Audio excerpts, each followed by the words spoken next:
Chegou o momento de falar sobre política e eleições 2022. Hoje, nós aqui da bancada e da TV Antena 10 daremos continuidade às sabatinas com os candidatos ao governo do Piauí. A ordem das entrevistas foi determinada no dia 22 de agosto, através de sorteio, durante reunião com a presença dos candidatos ou de seus representantes e também da equipe da TV Antena 10. Na ocasião, foram apresentadas as regras para as sabatinas, que terão 30 minutos de duração, sendo 25 minutos de entrevista e 5 minutos para considerações finais. Eleições 2022, sabatina, TV Antena 10.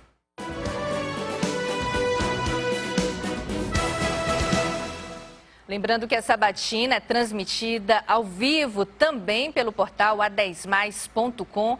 E após a sabatina, você também poderá ler a matéria completa sobre os principais pontos da entrevista lá no nosso portal a10mais.com.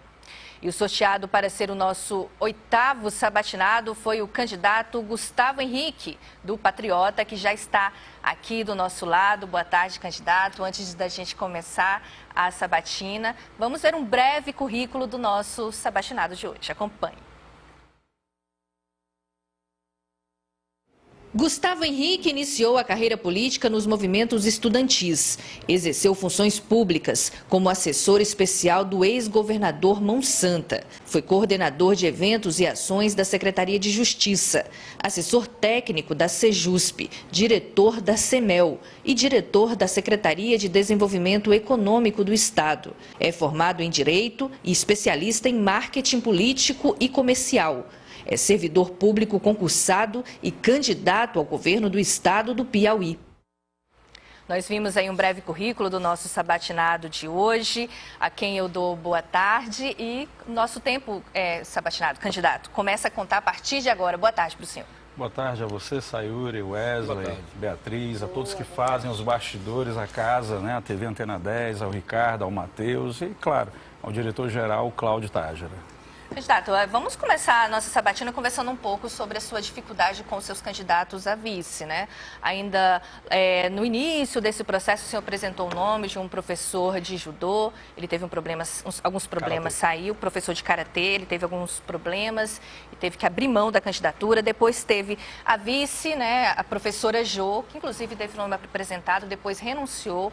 E agora o senhor estava caminhando ao lado de Jocelene Muniz, que ontem aderiu à candidatura do candidato Silvio Mendes. A pergunta é, ela continua sendo candidata a vice na sua chapa? Bom, em primeiro lugar, fazer alguns esclarecimentos. O professor Joselito teve um problema de ordem pessoal, ele sofreu um assalto há um tempo e está tendo que administrar a síndrome do pânico e tem alguns problemas de ordem naturalmente, que eu acabei de falar, psicológicas e físicas. Mas no primeiro momento ele havia aceito, mas houve aí uma questão que ele nos chamou e disse que não teria condições de marchar conosco, mas é filiado, continua participando até dos grupos conosco. A professora Jo, ela está conosco, ela é candidata estadual. Tá? Só houve um pedido para poder ir para a chapa de estadual. E a professora, a outra professora, né, a da qual você citou, para nós é página virada.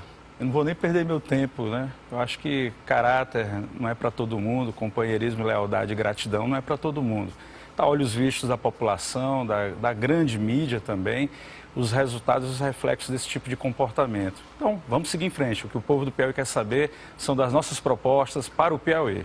Mas eu vou insistir. Boa tarde, candidato. Eu vou insistir porque fica estranho. Ela não está com o senhor, mas está ao seu lado santinho, está ao lado na propaganda eleitoral. Então, ela continua realmente com sua candidata a vice ou o senhor vai botar outra pessoa? Naturalmente que ela vai sair, né?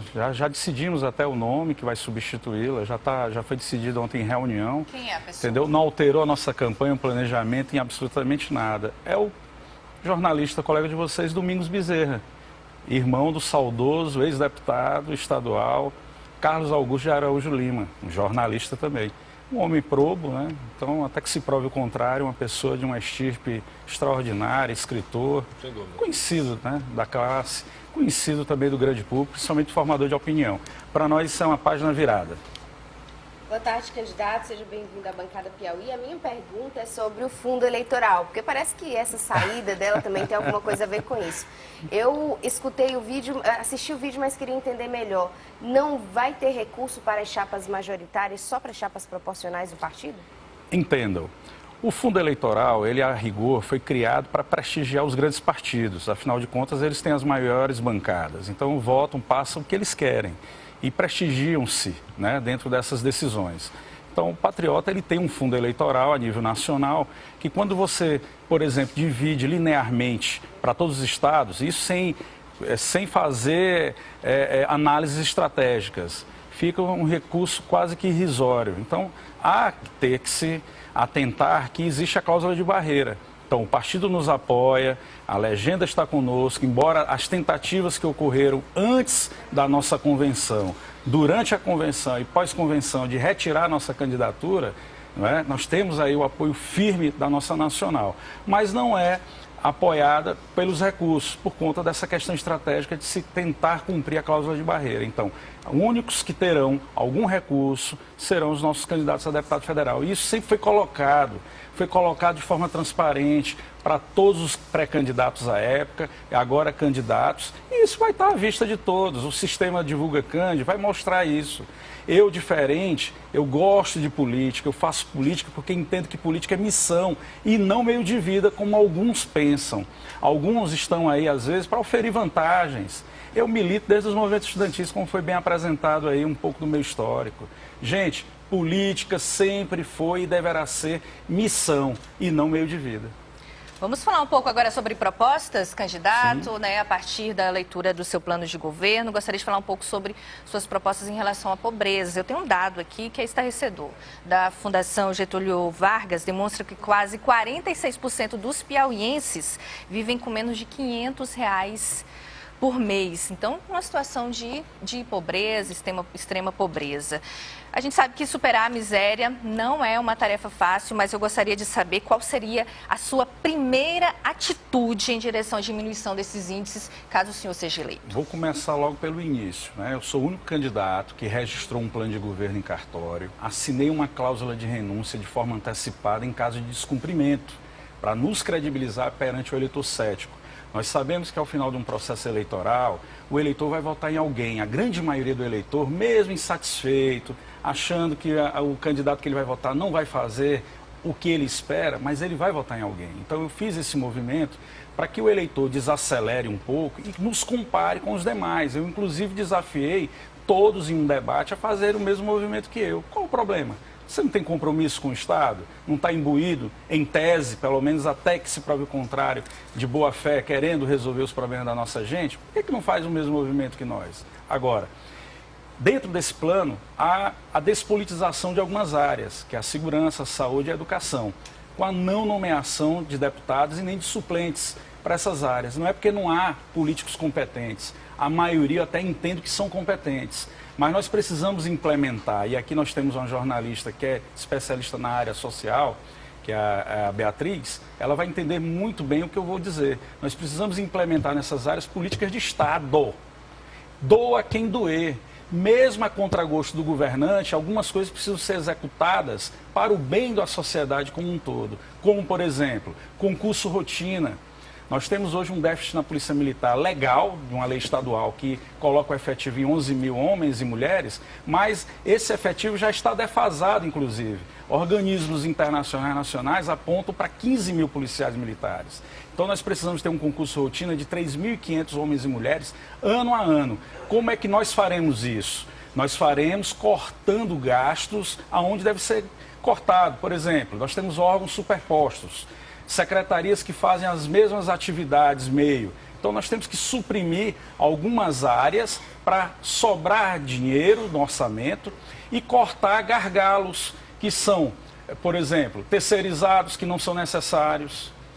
Não é que eu sou contra terceirizados, mas nós sabemos que existem terceirizados. E isso que não são, digamos assim, condizentes com a demanda, com a atividade meio, para atender questões políticas. E isso não é de agora, isso já vem de décadas.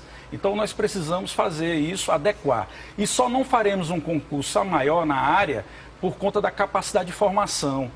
Porque se tivéssemos capacidade de formar o homem e a mulher com 5 mil, 6 mil homens e mulheres, faríamos. Mas nós temos que formar bem o policial. E isso vai para a Polícia Civil e para o Bombeiro. Polícia Civil, um concurso de 1.200 a 1.300 policiais, ano a ano.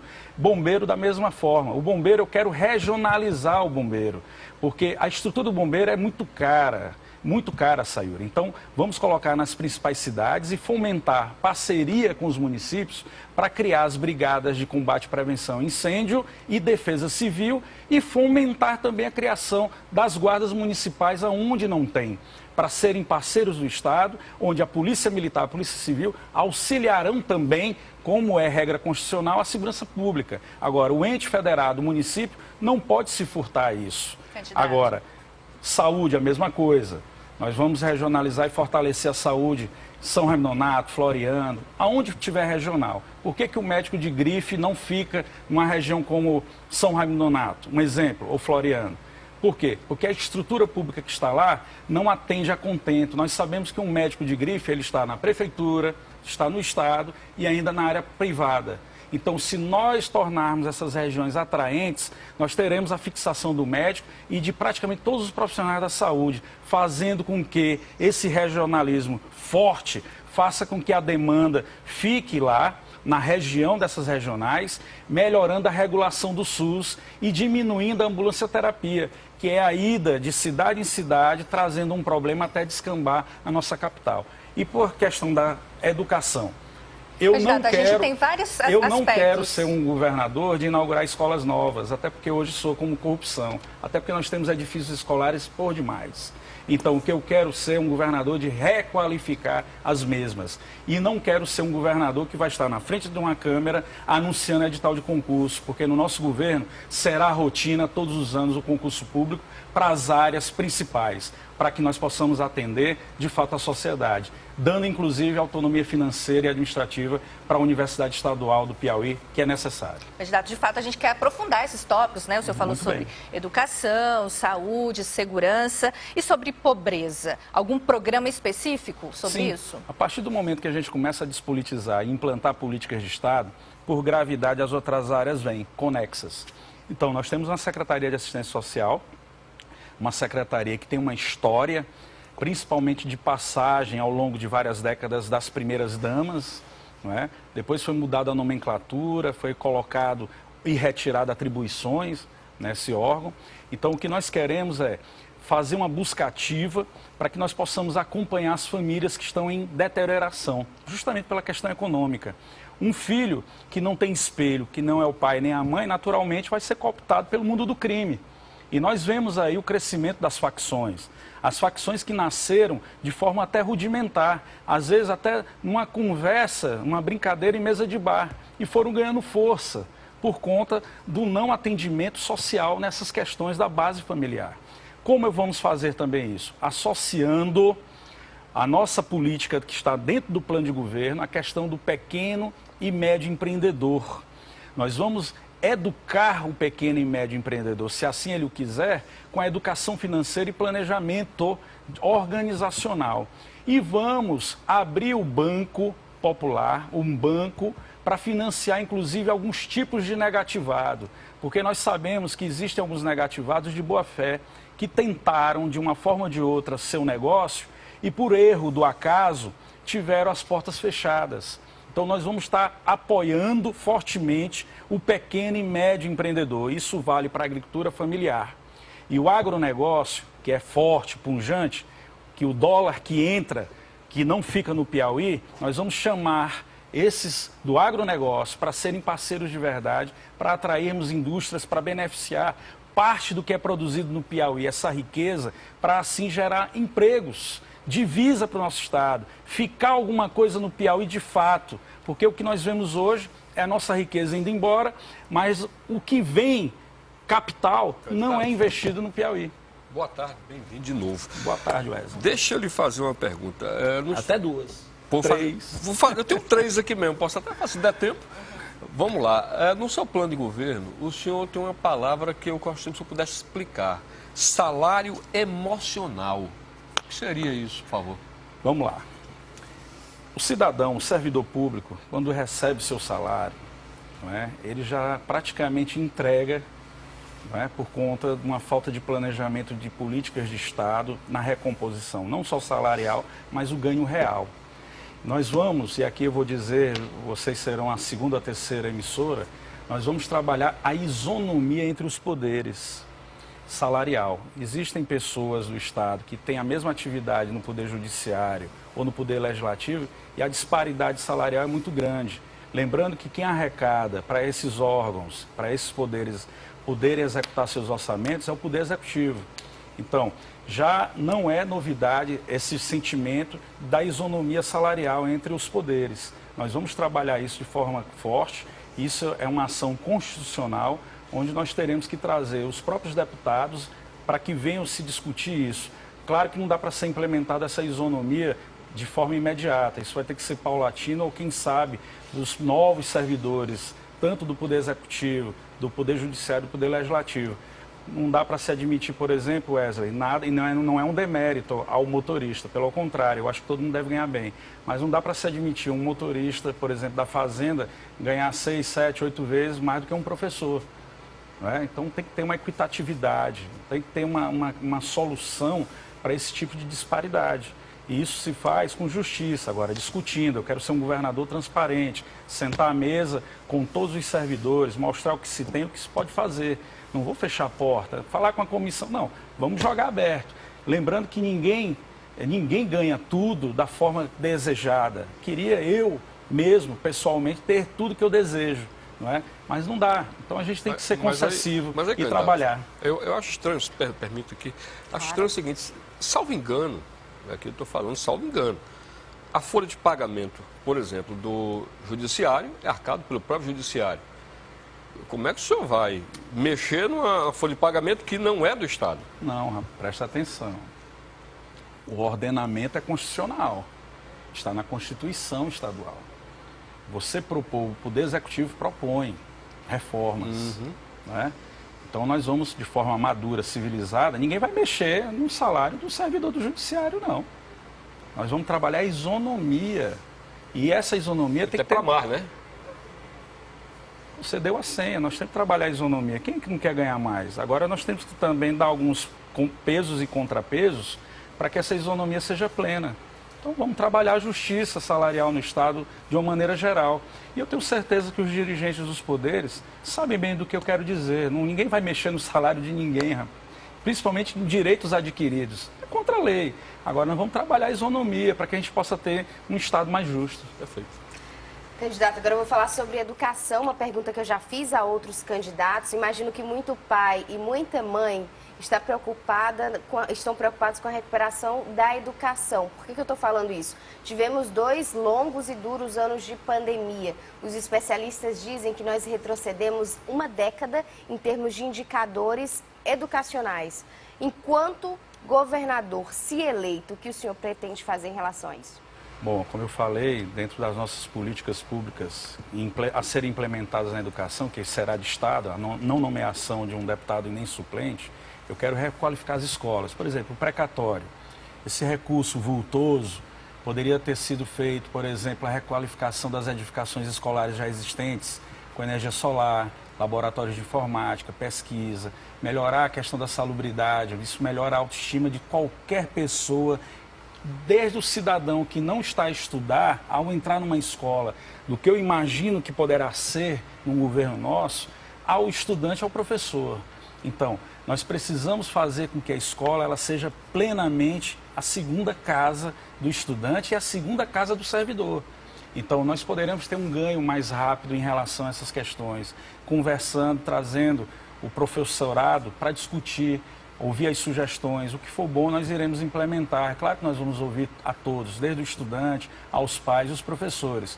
E fazer de forma transparente, Beatriz. Educação é um pilar importante da sociedade. Eu sou filho de professora, sou neto de professora. Minha avó foi fundadora da APAE Nacional e da APAE Piauiense.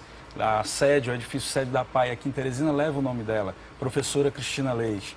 Então, muito me orgulha ser filho de professores e parentes de professores. Então, são pilares importantíssimos, porque é o esteio da sociedade e é o que vai se reverberar para o futuro. Por isso que eu coloco também no meu plano de governo a autonomia financeira e administrativa da Universidade Estadual. Eu já fui estudante da Universidade Estadual do Piauí. Então o reitor hoje, ele não sabe com o que é que ele vai comprar, por exemplo, uma lâmpada ou um papel. Então a gente precisa fazer com que o reitor e seus auxiliares possam melhor planejar, não é, a manutenção da instituição, sua expansão e a melhoria da qualidade do ensino. Agora, professor da UESP, tenha certeza, como todos os professores do Estado, todos os servidores, que em nosso governo vocês serão respeitados, com ganhos reais de verdade. Tem algo específico para o ensino médio? O ensino médio é considerado o grande gargalo da educação básica. Como eu falei, nós precisamos tornar a escola mais atraente, para ser uma casa mesmo. E ampliar, claro, a escola, o conceito de escola integral, ele é um conceito ótimo, mas ele precisa ser implementado de verdade, não na ficção, né? Então nós teremos a nossa atenção, iremos ampliar, não é, dentro de um planejamento lógico, condizente. X escolas estão funcionando plenamente como integral? Estão. É difícil, estrutura, professores, alunos satisfeitos, vamos para uma próxima etapa. E assim nós vamos avançando e interiorizando essas ações da escola de tempo integral. Porque, de fato, é algo que contribui, ajuda, inclusive, as famílias, principalmente pais e mães que não têm acesso a creches. Mas quando eu digo creche, não é só para criancinha, né, do ensino fundamental. Mas o Estado, ele precisa também ter, digamos assim, sua responsabilidade social nesse quesito. Facilitar a vida do cidadão para que ele possa ganhar seu sustento também. Candidato, agora nós temos uma pergunta do coordenador de portal de notícias da TV Antena 10, que é o portal a10mais.com, jornalista Marcelo Gomes. Ele faz a seguinte pergunta. Candidato, na época da pandemia, o sistema de saúde do Estado colapsou com internações em decorrência da Covid. Por conta disso, o governo teve que procurar rede privada para ampliação de leitos. Caso seja eleito, como o senhor pretende desafogar a saúde na rede estadual e quais as propostas para fortalecer uma área tão importante para a sociedade? Em primeiro lugar, eu jamais serei um negacionista. A ciência, ela prevalece com dados reais. Nós temos um candidato a governador que no momento da pandemia foi um negacionista pleno. Um negacionista, inclusive indo de encontro a seu compadre. Ele alardeia, diz a todo momento que é compadre, que o saudoso ex-prefeito Firmino Filho deu a filha, né, para ser afilhada, mas isso não caracteriza uma harmonia plena durante a vida. Aí fica também uma interrogação no ar. Por que ele não foi o candidato a prefeito do saudoso prefeito Firmino Filho em memória? Até se oferecer para ser vice, já no apagar das luzes das convenções, se ofereceu e foi negado essa oportunidade. Então, em primeiro lugar, não sendo negacionista. Eu não me escondo, eu não tenho um rabo preso, eu não sou coronel e nem soldado, eu não recebo ordem de ninguém.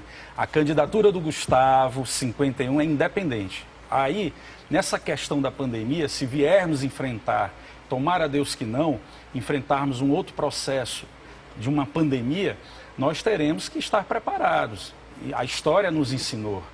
Agora, pandemias vão e vêm. Agora, nesse íntere, nós temos que estar estruturados. Eu acabei de dizer que nós vamos fortalecer as regionais de saúde do Estado.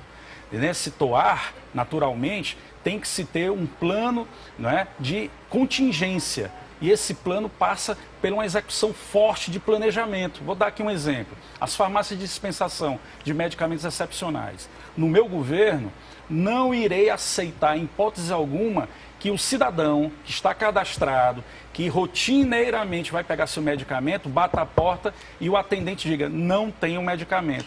Por que isso? Nós temos que ter um planejamento e uma execução plena.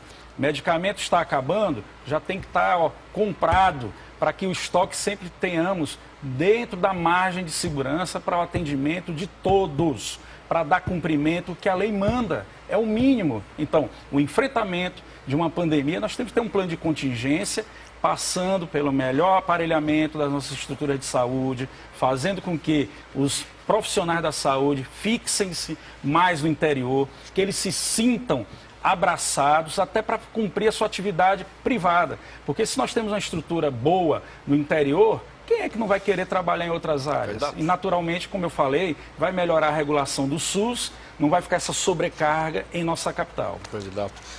Não estou querendo lhe calar, é só... A gente otimizar o tempo. Tentando fazer mais uma pergunta aqui. E eu estou aqui para responder. Vamos lá. Eu não vi no plano de governo do senhor, não vi, se eu estiver errado, me corrija, nada sobre a causa animal. Eu tenho perguntado isso insistentemente a todos os candidatos que aqui passam. E eu também pergunto ao senhor. Nós temos um problema grave, não em Teresina, mas em todo o Piauí, sobre o atendimento aos animais domésticos. Isso é praticamente um problema de saúde pública. Não temos projeto de castração, não temos projeto de atendimento para esses animais. Projetos até temos, só que não estão em execução. Muita gente prolata, né, projetos e tudo, mas enfim. Bom, então, eu entendi.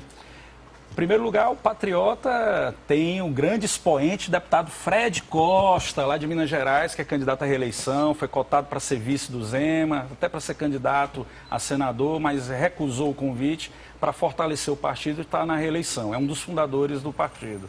É o autor da Lei Sanção, que criminalizou os maus-tratos aos animais. Como não ter um olhar para essa questão animal? Temos um candidato a deputado estadual, o Nando, do Lar do Nando, nós temos a Cláudia Braga Protetora, que é candidata a deputada estadual também, e não está de forma didática, mas é claro que vai ter a nossa atenção, até porque nós temos dois candidatos, um muito conhecido, a outra também, por conta da questão mais ligada aos felinos, e essas pessoas estão em contato com a gente cotidianamente. Então terá sim a nossa atenção. Agora a gente precisa também fazer um trabalho de conscientização à população, né? Tanto no quesito dos maus tratos, como também o não abandono, né? O abandono dos animais. Eu acho que a gente precisa compreender que se você trata bem também o ser humano, evidentemente que você vai tratar bem o animal. Então a gente precisa conscientizar sim as pessoas de que todo ser vivo tem que ter uma chance de se perpetuar, de sobreviver, seja qual for, digamos assim, a dificuldade. Candidato, nosso tempo de entrevista está acabando. Eu vou passar para a pergunta da Beatriz, se o senhor quiser entrar nos 5 minutos que tem direito. Beatriz? Agro ou agricultura familiar? As duas podem coexistir. Eu acabei de dar aqui uma senha. A agricultura familiar é que, de fato, alimenta a nossa gente, né? Porque a grande parte, 90% do que é produzido pelo agronegócio... Interrompê-lo. São 5 minutos para suas considerações finais e o senhor pode complementar a sua ideia. Sim, o agronegócio, 90% é exportado, inclusive para virar ração, grande parte dessa produção, em países como a China. Mas eu quero que o agronegócio seja parceiro do Piauí. Por exemplo, fomentando a industrialização para beneficiar esses grãos e gerar divisas, gerar novas oportunidades de trabalho. Tem muito técnico agrícola aí desempregado, formado, jovens. Eu tenho andado no Piauí, eu tenho constatado isso. Mas, enfim, dá para se coexistir, terá o apoio estrutural, o que for, de fato, papel do governo do Estado, tanto a agricultura familiar, né, como o agronegócio terá sim a nossa atenção, principalmente no financiamento ao pequeno e médio agricultor, no quesito, por exemplo, dos negativados. Terá o apoio da extensão rural, nós vamos revitalizar o Emater, vamos transformar o Emater novamente naquela empresa que vai auxiliar o pequeno e médio agricultor e, quem sabe, por que não, o agronegócio. Afinal de contas, quem paga imposto merece a atenção do Estado também. Agora, dizer a você, eleitor, que eu, Gustavo, candidato pelo Patriota 51, sou candidato realmente para fazer a diferença. A população, na grande maioria, ela não entende essa questão de cunho ideológico, da direita e da esquerda. O que o povo quer, Beatriz, Wesley, Sayuri, vocês todos que estão a nos assistir, é saber de comida na mesa, emprego, segurança, saúde, educação e as questões que vêm acessórias, que é desejo de todos nós, não é só do povo, é meu, é de todos vocês, é de querer um Estado muito mais pujante, que dê retorno para os seus. E isso é possível de realizar, basta querer. Eu entendo que política é missão e não meio de vida. E aí, eu peço a você que pense, reflita, ser patriota é amar o seu Estado, amar seu país. Como eu falei, independe de ser de direita ou de esquerda, é olhar para frente. Eu sou o único candidato que registrou um plano de governo em cartório e assinei minha renúncia antecipada em caso de descumprimento, para que você tenha-nos na mão. Agora, fica aí uma pergunta para você que está me assistindo, que está aí desejoso de uma oportunidade de trabalho, de emprego, de uma segurança melhor, não é? De uma educação, de uma saúde, tá? fica aí uma grande interrogação. Analise-nos, coloque-nos no balcão para você nos ver, compare-nos, dê essa oportunidade para os 51, para os candidatos a deputado estadual e federal do Patriota. Se você, ao procurar, não lembrar do número na hora do voto, vote na legenda, vote no 51, para estadual, para federal. E nós temos um candidato a senador, nosso companheiro de chapa, o Dom Lote, que vem, Beatriz, da agricultura familiar. Ele é filho de agricultores, não é? Hoje trabalha também com agronegócio, veio empreender no Piauí, é casado com uma piauiense, a candidata a deputada estadual, Nádia, uma psicóloga, servidora pública do governo do estado, é professora, como diversos plurais da nossa chapa, do nosso partido. E saiba que nós temos compromisso com a verdade. Eu não me rendo, não me vendo, não me curvo. Sou candidato para fazer a diferença. E peço aqui mais uma vez o teu voto. Eu não sou coronel, não sou soldado. Ninguém manda de fato em mim. Não tenho um rabo preso com ninguém. Agora, me relaciono com todos. E todos os candidatos a governador, nesse momento, são meus adversários. E convido a você a olhar as redes sociais de cada um. Vejam as companhias de cada um. Analise, compare quem esteve com quem traiu quem, tá? Quem traiu quem? Porque tem um aí que beijou o rosto, beijou a mão e à noite traiu. Uma ex-presidente da República. Veja com quem ele está. Mas o candidato, né? O ex-prefeito de Teresina já deve estar acostumado a andar com esse tipo de companhia. Recebeu uma ontem, né? Então faz parte desse processo. Não é? Infelizmente, mas o que o povo quer é preposição, é propostas. E nós temos um outro candidato que se diz antagônico ao ex-prefeito, que foi tirado do bolso, que não permitiu a alternância de poder partidário entre o seu mesmo grupo político. Então é isso que eu estou pedindo para que vocês analisem. Entre um ex-prefeito, negacionista, não é? Que vota no presidente e se esconde. Eu não declaro o meu voto de presidente porque o meu partido não tem, eu tenho que respeitar os meus colegas de partido. E um outro candidato tirado do bolso. Muito obrigado a vocês. Olhem as nossas redes sociais. Candidato. É Gustavo Henrique 51. Muito obrigado e até a próxima oportunidade. Então, candidato, a gente agradece a sua presença na sabatina da TV Antena 10. Boa caminhada para o senhor. Até a próxima oportunidade. Estaremos no interior em breve, viu? Aguarde-nos. Muito obrigado a vocês e até a próxima oportunidade. Gustavo Henrique 51 nas redes sociais e o meu número para governador.